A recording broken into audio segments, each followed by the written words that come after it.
This is your daily briefing, and you are extremely welcome to it. I've got some wild optimism, some genuine grounds for optimism, and a load of old toffee.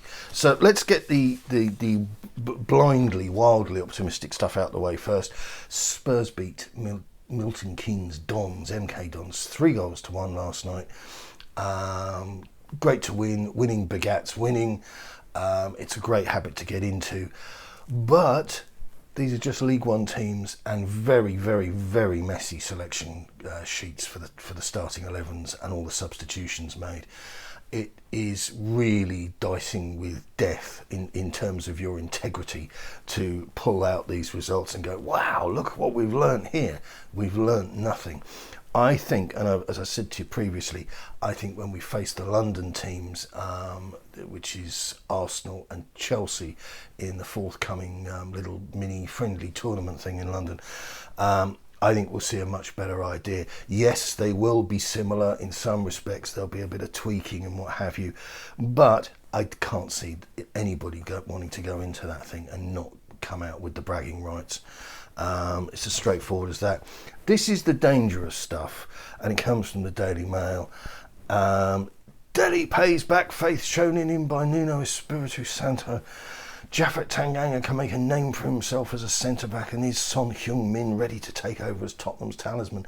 This is the absolute definition of loose talk. We've seen Sonny play as a talisman, as a striker on his own or assisted by others. It doesn't really work. Dele Alli, when Dele Alli makes it, and I don't mean does a little finger trick and a nutmeg and all this sort of jazz. When he makes it and it turns into a consistent winning footballer who looks like he's got his head screwed on and facing the right way at long last, I will merrily sing from the rooftops. But until that time, I'm certainly not going to give him any credit after beating his old club.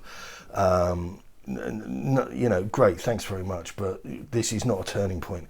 And the danger here, and danger is the right word, I'm not overstating this, is that if we go down this path, this takes us to Marine FC and the headlines telling us that Bale was back and Delhi were back, and they weren't back. They were just playing like a pub side, and it's deeply misleading to all concerned.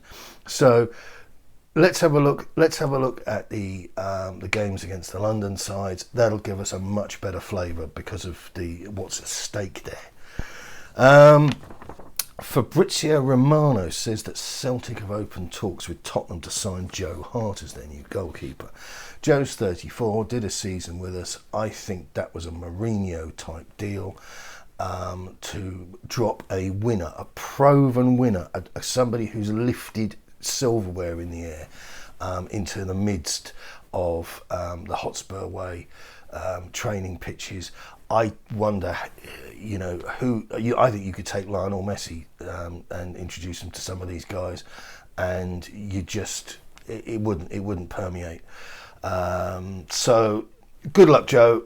No negatives from me. I think there are some unkind comments doing the rounds because he wasn't fantastic in a couple of Europa games or whatever, but not from me. Decent guy, and I'm sure he was useful. He wasn't expensive either.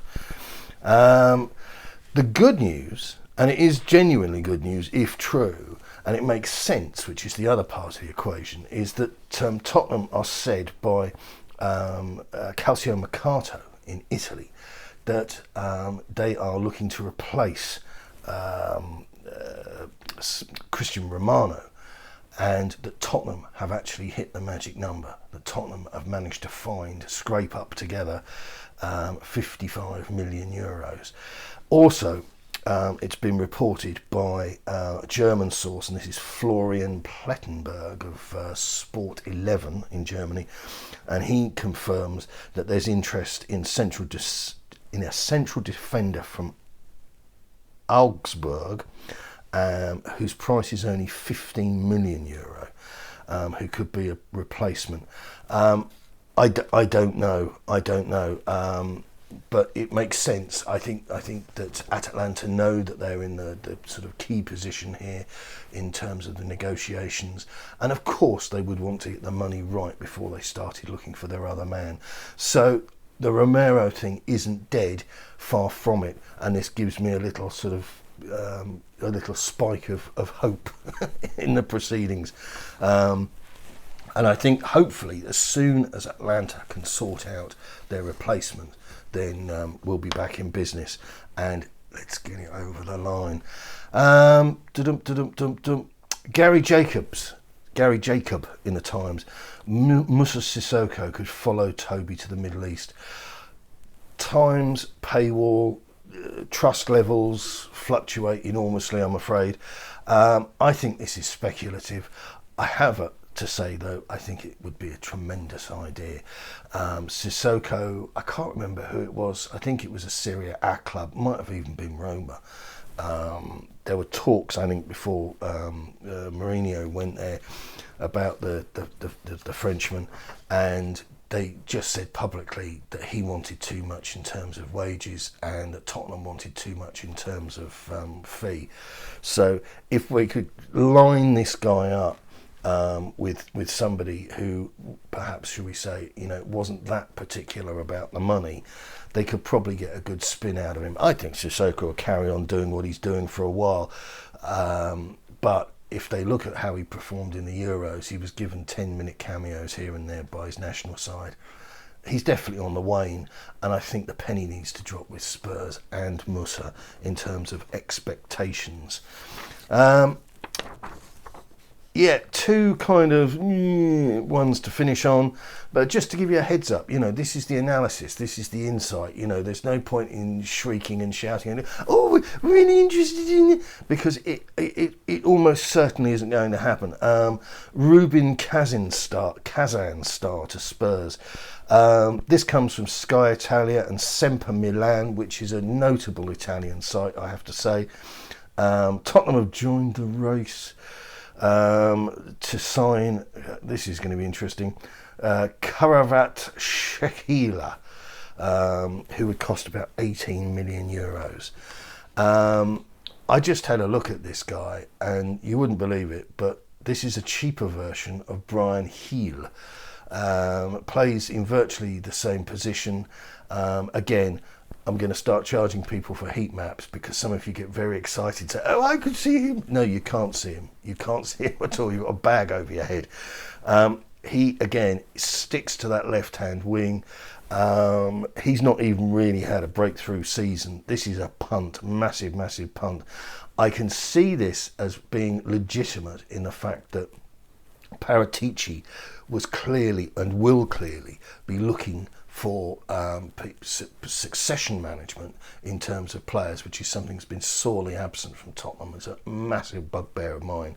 You say goodbye to Moussa Dembele and then stand around scratching your head saying, I suppose we better get a replacement in. Top flight elite clubs the size of Spurs should not and ought not operate like that, but they continuously do. Look at the situation with Harry Kane. If Kane goes, what are you going to do? Throw Parrott and Scarlett in there? It's not going to work. It's not going to work. So anyway, maybe this was a player that Paratici, had a peek at prior to signing Brian Heel, and that's kind of where the authenticity of this story peters out. Then the last one, and I'm just trying to see who. Oh, crumbs! Yeah. This is Football Insider. What an oxymoron! The name of that site is. Dear Lord, Harry Winks is in talks to join a Premier League club. This is about as emphatic and believable as that piffle that came out of the Athletic a few weeks ago. Might have been Jack Pitt Brooks' last piece before he took a bit of gardening leave or whatever they've done with him. It's fans' favourite, 25, slipped down the pecking order, boom. A Spurs source has told Football Insider that new manager Nuno has given the green light for Winks to be... You got to eat. They've got to eat. You know, I can't begrudge them a meal, but Winks, I think we're going to be left with. I think unless something seismic happens, I think that the business of him being homegrown is going to outweigh the moans and groans of the fans. And I have to say, I was talking to a pal of mine, a West Brom fan, yesterday, and he was describing some of the reactions from fans when they've come back into stadiums. And I think it was Newcastle. He told me that there was a friendly, and the fans had been allowed in. And I think Spurs have very much controlled their, you know, would you like to come and visit us in the training sessions? But I think it was Newcastle United had held a pre-season friendly, and the boos and the language and the songs and everything that was coming from the fans. I predict there's going to be a backlash. There's a lot of people out there very, very, very keen to get back into football stadiums, very happy not to have to wear masks.